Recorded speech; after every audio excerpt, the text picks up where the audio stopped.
So I'm back at this place again, checking it out.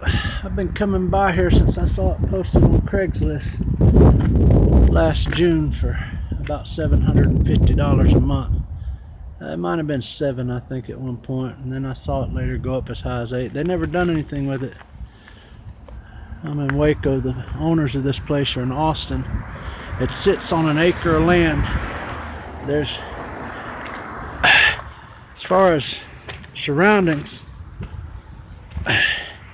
there's pretty bad neighborhood back here, but it's the closest houses start about 4 blocks back where you see those cars, and then the neighborhood is back that way. There's a church down at the end of the street by that stop sign. It has its vans parked in a cage. That tells you a little bit about the neighborhood. That doesn't bother me any. I've lived in neighborhoods like this, but this place is pretty much, I mean, for 4 blocks there's nothing on this road. The only thing on this side over here is salvage business, metal salvage company over here. And then the Dollar General's over here in the front. Where that truck is now is one of the main roads in Texas. One of the main roads in Waco, Texas. That road crosses from one side of town to the other. It's Highway 84, but it's also Waco Drive. So it's easy access to the place. Now, the actual land, it sits on an acre of land. The fence is dilapidated and needed some upgrade and repair, but it had a 5-foot fence, which is still up most of the way around the property, but it's down in spots. And it starts at 1, 2, that third phone pole down there. 1, 2, 3. That's the corner of the fence, and it goes back at an angle, back that way, behind the building. And the entire lot is an acre and goes around down this way, and then it comes back up. You can't see the corner in the woods over there, but where that metal pole is right there for power lines, the corner of the fence is even. It's hidden, concealed by the woods, but the other corner of the fence to this property is even with that. And I'm presuming everything on this side of the property is part of it. That shed, the frame may be good, but the sides and roof need to be repaired. That's not really what interests me. The building has potential. It takes some work. But I look at this and I see an awesome location for a Kung Fu school. I've checked into the zoning requirements here. I've looked at the county records for the tax listings and everything on the building. The annual taxes on the building are about $300 a year. The total book value on this place is set at $11,000, between 11 and 12. The concrete pad inside is sturdy. It looks to have about a 20-foot ceiling from the pitch to the floor, and of course there's some work to be done. That would have to be sealed, have to get somebody up there and seal it. Looks like they had halogen lights up there. And at the back corner there's a toilet. There is a sewer outlet, the city sewer, that it's connected into. I've checked that on the other side. There is a running water line which has been disconnected, but it does run outside to the meter down that wall, and then it goes underground.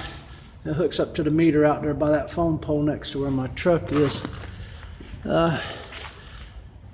Total floor space on this, if I remember correctly, is about 3,000 feet.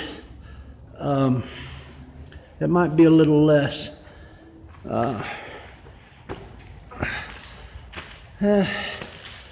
It's got some, the frame is steel. It's all steel. There's no structural issues here as far as the frame and ceiling are concerned. There's some cosmetic stuff. The ceiling needs to be sealed. There's some pinholes here and there need to be patched. So security issues. The window here is open. There's nothing there. I mean, I could easily board that up. These three big doors here, it's got one big bay garage door at each end, here and here, big enough for a semi to pull into. And those doors are approximately 16 foot by 16 foot. I measured them with my tape measure.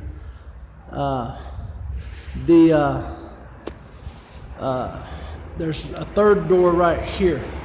This door, me and one of the owners of the property, when I visited this in July, tried opening.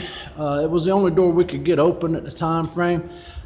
Reason being, there's a bunch of brush and debris has overgrown on the track on the outside. These doors are on tracks at the top, and at the bottom simply a wheel, but it's overgrown outside, so that's all we could get it open. I don't really have any concerns with opening the doors permanently or on any basis, but I'd need to make sure they're safe and secured. I don't think they pose any danger hanging as is. They look pretty sturdy on the rail they're on. It's just attempting to open them or not. This big door here, however, though, next to it is a 6 foot by 6 foot 8 inch regular steel walk-in door. Between that fan and this door, fan is no longer operational. The motor to it is gone. This door would have to be replaced, and I honestly wouldn't mind replacing this with a roll-up garage door. I've looked into the price of that. It's going to be about $2,000 installed, about $1,200 just for the door itself. Zoning on the place. As far as running a Kung Fu school here, I've already checked into all the zoning requirements. There's no issues there. I'll be able to do that with no problem. The landlords have no problem with me running a Kung Fu school here. We already talked about my plans. We're out back now, and this is the fence. You see it goes straight there, and then it cuts back at an angle there. There's a easement for the power lines between here and over there, so there's not going to be any concern at any point of houses moving close to this place. The nearest houses they're 4 blocks down is where the first street begins, and this is a city easement for power line and construction between this fence and the other side of that clearing runs all the way back to the main road. The fence goes down and continues. When I was here in July, and I don't see one today, there was a homeless encampment with about 4 homeless people living in the woods back there in tents. I actually met them. I don't know if they're still there or not. It looks like there might still be a tent back there. I can't really tell. Some kind of makeshift shelter. I'm not really concerned with that. I told the guy then I thought I was going to be moving in here in July. One of the homeless guys came up and talked to me. I told him I had no problem with them back there. They're not actually on this property. And as long as, they keep to themselves, there was no trouble. Well, as far as my perspective goes. This fence, you can see there, through there, the top of it, between all this overgrowth, it goes back and goes down corner of these metal buildings here.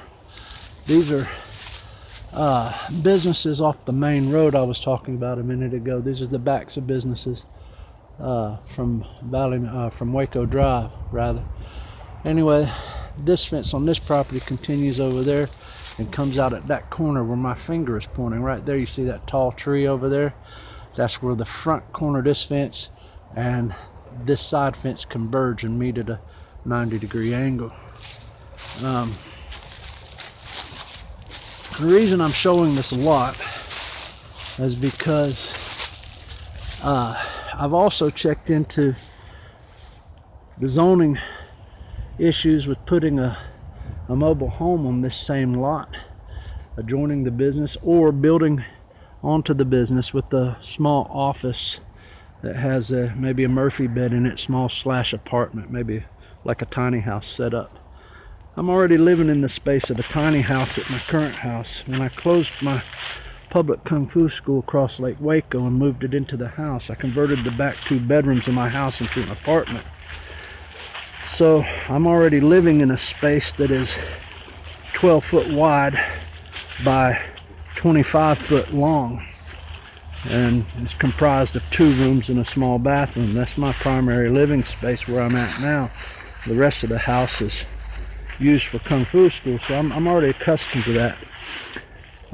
My lawn equipment and such, I could put sides up on this small shed over here, and it's open on 2 faces as is, but I could put sides on it with a door and secure that as a shed for my wood shop and lawn equipment. As far as building on the property, when I was speaking to the owners about possibly leasing this place last July, they already stated to me then they had absolutely no issue with me building on the property as long as I gave them a heads up. And because I told them I might build an office then. I didn't go into the extent of details to note that I was actually considering maybe putting an office with a small apartment in it to actually stay on the premises. Those things would have to be negotiated with the owners, but as far as the city of Waco is concerned, there's no issues with that. Now, as far as business licenses and stuff, the city of Waco doesn't require them. That was quite surprising to me. I found out a few years ago when I tried opening my place. Well, when I did open the place across Lake Waco, I went downtown to get the business licenses, and they don't require that here. It's part of their Greater Commerce Chambers plan to increase economic development in the community and encourage businesses to start here. So where a lot of cities have business licenses and stuff and taxes that would be included with that, that doesn't apply here. So this is a place I've been looking at. Now, if I recall the dimensions correctly, I measured this all out last summer. I had the measurements of the house. I know that door is 16 foot by 16 foot. So you got a 20-foot pitch there. You got 16 foot there, so it's approximately, if I remember, it's 34 foot. I do remember it's 34 foot by 48 foot is the entire floor space of the property. So it's 48 foot from here to that other door, and then it's 34 foot across the back wall.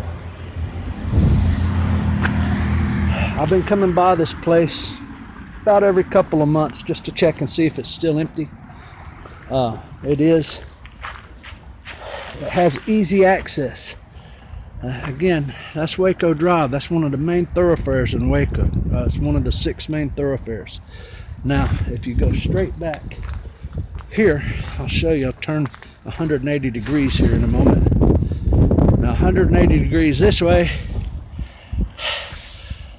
a big structure down at the end, that tall looming structure, that is McLean Stadium. That is the new Baylor Stadium that was built just a couple years ago, and that is actually on the Baylor campus. It's right there. The river's right there.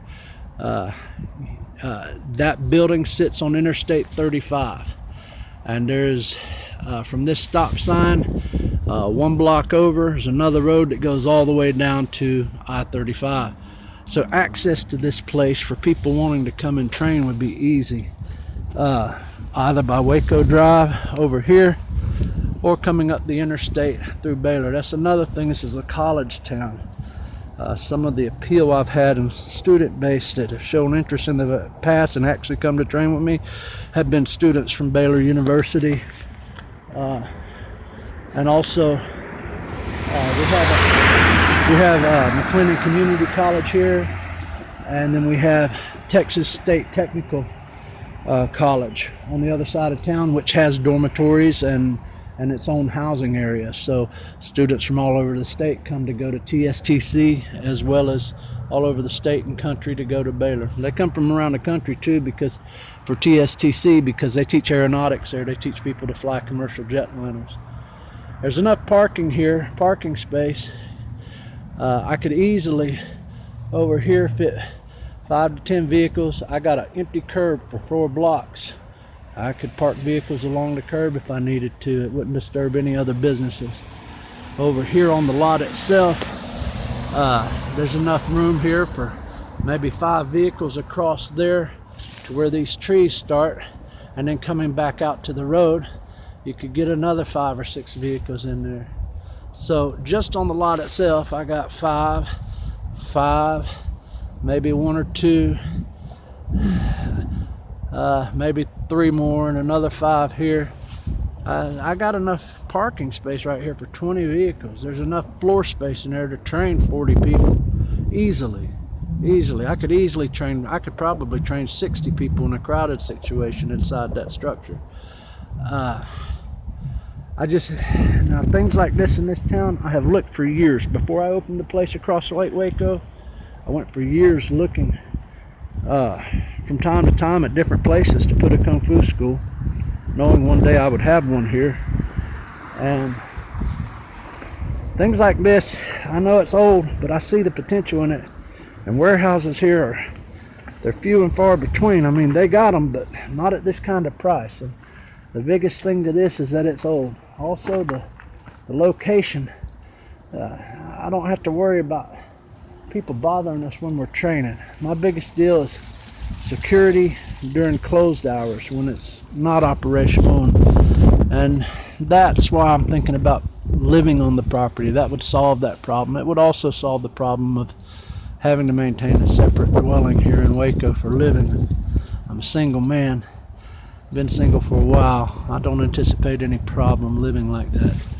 I've been living in the space of what's essentially a tiny house dimensions within my own house for this January will be 2 years, and so we'll see what happens.